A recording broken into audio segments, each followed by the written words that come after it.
여러분 안녕하세요. 동글동글 동화나라입니다. 오늘도 동화 들으시면서 편안한 시간 되시기 바랍니다. 북풍을 찾아간 소년. 옛날 옛적 한 소년이 살았어요. 소년의 집은 가난했지만 소년은 부모님과 함께 행복하게 지냈답니다. 그런데 언제부터인가 소년과 어머니는 날마다 창밖을 내다보았어요. 오래전에 청어를 잡으러 배를 타고 나간 아버지가 돌아오지 않았기 때문이었죠.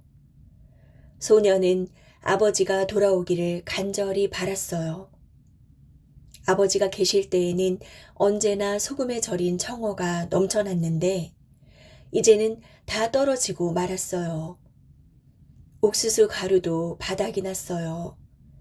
소년과 어머니는 한 마리뿐인 양을 팔기로 했어요. 가족처럼 정이 든 양을 팔고 싶지는 않았지만 먹을 것을 사려면 어쩔 수 없었어요.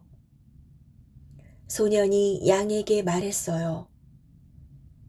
아버지가 돌아오시면 꼭 데리러 갈게. 양은 소년의 마음을 아는 듯 조용히 울었어요. 소년은 양털이 필요한 농장에 양을 팔았어요. 그리고 양을 찾으러 올 때까지 잘 돌봐달라고 농장 주인에게 몇 번이고 부탁했답니다. 소년과 어머니는 양을 팔고 받은 돈으로 소금에 절인 청어와 옥수수 가루를 산 다음 늘 서늘한 음식 창고에 두었어요. 그곳에 두면 상하지 않았거든요. 소년은 몸이 약한 어머니 대신 창고에 드나들었어요. 청어랑 옥수수 가루가 점점 줄어드네. 아버지는 언제나 오시려나? 어머니, 아버지는 언제 오실까요? 어머니가 한숨을 내쉬며 말했어요. 이렇게 북풍이 잠잠한 적은 처음이구나. 북풍이 불지 않으면 배가 움직이지 못한단다. 아휴, 북풍만 불어준다면. 소년이 눈을 반짝이며 말했어요. 북풍만 불면 아버지가 돌아오실 수 있는 거예요? 그럼 제가 북풍을 찾아가겠어요. 어머니가 말렸지만 소년은 씩씩하게 집을 나섰어요. 소년은 눈길 위에 자그마한 발자국을 남기며 자박자박 걷고 또 걸었답니다. 소년은 먼 길을 걸어가서 마침내 북풍을 만났어요. 안녕하세요, 북풍 아저씨. 왜 바람이 불지 않는 거예요? 바람이 안 불면 아버지가 돌아오지 못한대요. 북풍 아저씨, 바람 좀 일으켜 주세요. 네? 북풍이 한숨을 푹 내쉬었어요. 나는 요술지팡이가 있어야 힘을 쓸 수 있어. 그런데 노란 코수염이 요술지팡이를 훔쳐갔단다. 네? 노란 코수염이 누구예요? 세상에서 제일 뛰어난 도둑이란다. 소년은 실망해서 털썩 주저앉았어요. 그럼 북풍 아저씨가 쫓아가서 다시 찾아오면 되잖아요. 북풍은 다시 한숨을 푹 내쉬었어요. 난 요술지팡이가 없으면 마음대로 움직이지 못한단다. 소년은 잠시 생각하더니 말했어요. 좋아요. 제가 요술지팡이를 찾아올게요. 소년은 노란 코수염을 찾아 눈 쌓인 길을 뽀드득 뽀드득 걸어갔어요. 북풍이 불지 않아서 그다지 춥지는 않았어요. 다만 집에서 애타게 기다릴 어머니가 걱정되어 소년은 더욱 부지런히 걸어갔어요. 그런데 저 멀리에서 낑낑대는 소리가 들려왔어요. 소년은 소리나는 쪽으로 조심조심 다가갔답니다. 아기 술록 한 마리가 덫에 걸려 울고 있었어요. 엄마 술록과 아빠 술록이 안절부절 못하고 아기 술록 주위를 빙빙 돌고 있었죠. 소녀는 달려가서 재빨리 덫을 걷고 아기 술록을 풀어주었답니다. 아빠 술록이 소년에게 말했어요. 우리 아기를 구해줘서 정말 고마워. 많이 다치지 않아서 다행이야. 그런데 혹시 노란 코수염이 어디 있는지 아니? 놀랍게도 아빠 술록이 고개를 끄덕였어요.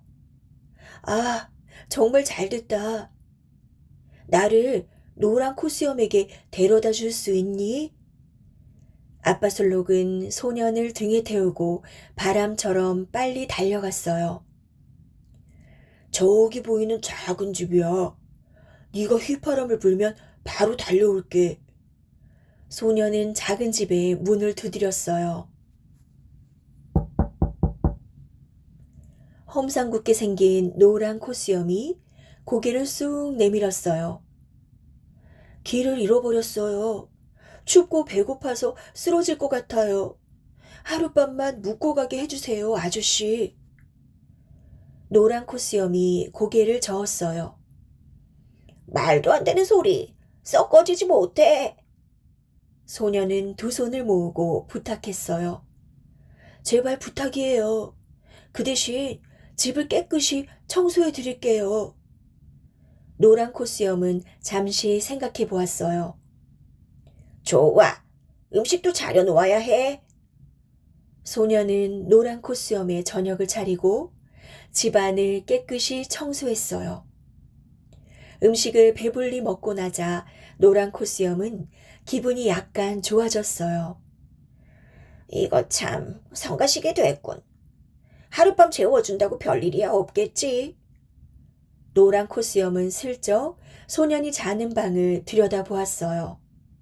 소년은 새근새근 곤히 자고 있었죠. 세상 모르고 사는군.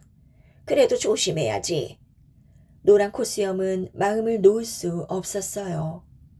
그래서 커다란 자루를 들고 살금살금 헛간으로 갔어요. 자루 안에는 훔친 보물이 가득 들어 있었거든요. 물론 요술 지팡이도 있었답니다. 노란 코수염은 장작 더미를 들추고 자루를 숨겨 놓았어요. 그러고는 감쪽같이 장작으로 덮어두었죠. 이렇게 하면 아무도 찾을 수 없겠지. 노란 코수염은 도둑질을 하러 나갔어요. 사실 소녀는 잠들지 않았어요. 잠든 척하고는 슬쩍 눈을 뜨고 있었답니다.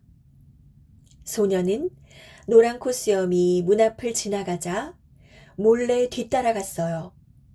노란 코수염이 밖으로 나간 것을 보고 장작더미를 뒤져 재빨리 요술 지팡이를 찾았지요. 소년이 휙 하고 휘파람을 불자 아빠 술록이 달려왔어요. 휘파람 소리에 놀란 노란 코수염이 헐레벌떡 뒤돌아왔을 때 소년을 태운 아빠 술록은 이미 멀리 달아나 버렸답니다. 북풍은 요술 지팡이를 돌려받고 기뻐서 어쩔 줄을 몰랐어요. 고맙다. 고마워. 네가 정말 요술 지팡이를 찾아올 줄이야. 당장 너희 아버지를 찾아서 돌려보내주마. 걱정 말고 집으로 돌아가렴.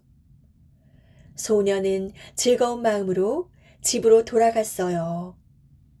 집에 가보니 아버지가 벌써 돌아와 소년을 기다리고 있었어요. 아, 아버지! 소년은 아버지를 얼싸안고 엉엉 울었어요. 태풍을 만나 아주 먼 곳까지 떠밀려 갔는데 갑자기 바람이 뚝 끊겼지 뭐니. 고마운 바람이 다시 불어서 겨우 돌아왔단다. 그 뒤 소년은 부모님과 오래오래 행복하게 살았어요. 물론 양도 다시 찾아왔고요. 북풍이 그렇게 오랫동안 불지 않는 일도 다시는 없었답니다. 착한 아들과 슬기로운 아버지. 옛날 몽골에서는 60살이 되면 몸에 돌을 매달고 골짜기 아래로 뛰어내리게 하는 가슴 아픈 풍습이 있었어요. 그때는 먹을 것이 귀했기 때문에 입을 하나라도 줄여야 했어요. 그래서 어쩔 수 없이 노인을 골짜기에 버렸답니다. 한 작은 마을에 착한 아들이 살았어요. 효자로 소문이 난 착한 아들은 언제부터인가 걱정스러운 얼굴로 한숨을 푹푹 내쉬었지요. 이제 곧 아버지 생신인데 어떡하지? 아버지를 버려야 하는 날이 가까워지니 착한 아들은 걱정이 되었어요. 먹을 수도 없고 잘 수도 없었답니다. 얘야, 걱정하지 마라. 난 괜찮다. 아버지가 눈치를 채고 달래보았지만 아들의 마음은 편해지지 않았어요. 나도 예전에 똑같은 고민을 했단다. 아들은 아버지의 말에 귀가 솔깃했어요. 그래서 어떻게 하셨어요? 굴을 파서 아버지를 모셨지. 그 말을 들은 아들은 무릎을 탁 쳤어요. 옳거니 그런 좋은 방법이 있었군. 착한 아들은 밤마다 몰래 굴을 팠어요. 이웃 사람들에게 들키지 않게 모두 잠든 뒤 조심조심 움직였답니다. 아들은 굴을 다 파고 나자 아버지를 등에 업고 몰래 집을 나섰어요. 아버지, 불편하시겠지만 잘 숨어 계세요. 그 뒤 착한 아들은 자기 몫에 음식을 남겨 보자기에 싸놓았다가 아버지께 가져갔어요. 아들은 항상 배가 고팠지만 아버지가 살아계셔서 행복했답니다. 어느 날 이 나라에 큰 걱정거리가 생겼어요. 외국 사신이 2가지 선물을 가져와 알쏭달쏭 어려운 문제를 냈기 때문이죠. 하나는 사람만 보면 몸이 커지는 이상한 짐승이었고, 다른 하나는 위아래가 똑같이 생긴 나무 토막이었어요. 외국 사신이 물었어요. 이 짐승의 이름은 무엇이며 이 나무 토막의 뿌리는 어느 쪽이겠습니까? 며칠을 고민하던 왕은 신하들을 불러 나라 곳곳에 벽보를 붙이게 했어요.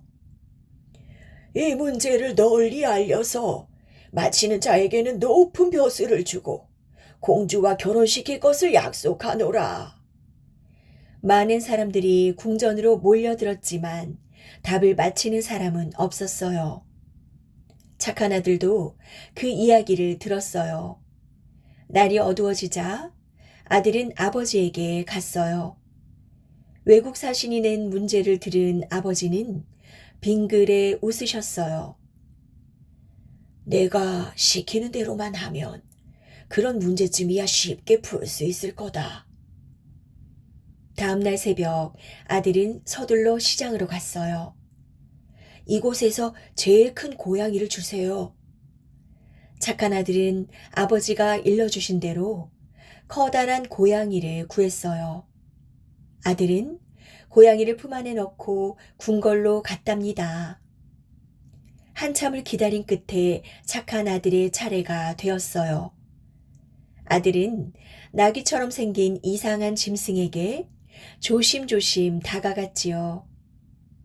나귀처럼 생긴 이상한 짐승은 사람의 얼굴을 보자 풍선처럼 몸이 부풀기 시작했어요. 아들은 품 안을 살짝 열어 고양이를 보여주었어요. 그랬더니 이상한 짐승은 부들부들 떨었어요. 나귀처럼 생긴 이상한 짐승은 바람 빠진 풍선처럼 점점 작아지더니 조그마한 생쥐로 변했어요. 착한 아들은 재빨리 고양이를 풀어놓았죠. 찍찍찍찍찍찍! 한바탕 소란 끝에 고양이는 생쥐를 덥석 물더니 한 입에 꿀꺽 삼켜버렸어요. 임금님, 이 동물은 사람에게 해로운 악마주의입니다. 아들은 다음 문제를 풀려고 강가로 갔어요. 그리고 나무 토막을 강물에 휙 던졌어요. 나무 토막은 강물에 떠서 빙글빙글 돌다가 멈췄지요. 그러더니 곧 물결을 따라 출렁출렁 흘러갔어요. 앞을 향해 먼저 흘러가는 쪽이 뿌리입니다. 그 까닭은 나무 토막의 뿌리 쪽이 더 무겁기 때문이지요. 아들이 문제를 모두 알아맞히자 외국 사신은 얼굴을 찡그렸어요. 왕은 매우 기뻐하며 착한 아들을 칭찬했어요. 장하다. 약속대로 상을 내리마. 착한 아들은 왕 앞에 무릎을 꿇고 엎드렸어요. 상을 받을 사람은 제가 아닙니다. 그게 무슨 말이냐? 아들은 아버지를 굴 안에 감추어 두었다고 털어놓았지요. 화가 난 왕이 소리쳤어요. 풍습을 어긴 아비와 아들을 죽여라. 착한 아들은 무릎을 꿇고 싹싹 빌었어요. 저는 죽어도 좋습니다. 하지만 아버지만은 제발 살려주세요. 절대로 용서할 수 없다. 왕은 꿈쩍도 하지 않았어요. 그때 옆에서 이것을 지켜보던 공주가 갑자기 커다란 바윗돌을 가리키며 말했어요. 아버지, 저 바위를 캐서 궁궐로 가져가요. 사랑스러운 공주가 뜻밖의 말을 하자 왕은 매우 궁금했어요. 저런 바위를 가져다가 어디에 쓰려느냐? 공주가 태어난 얼굴로 말했어요. 얼마 안 있으면 아버지 생신이잖아요. 아버지는 특별하신 분이니 멋지게 조각한 돌을 매달아 드리려고요. 아, 왕은 비로소 자신의 잘못을 깨달았답니다. 얼마 뒤 온 나라에 다시 벽보가 붙었어요. 앞으로 노인을 죽이는 나쁜 풍습을 없앨 것이니 노인을 예의 바르게 받들어 모시도록 하라. 착한 아들과 슬기로운 아버지 덕분에 오랫동안 계속된 나쁜 풍습이 없어지게 된 거예요. 그 뒤 착한 아들은 지혜로운 공주와 결혼하여 아버지를 편히 모시며 행복하게 살았답니다.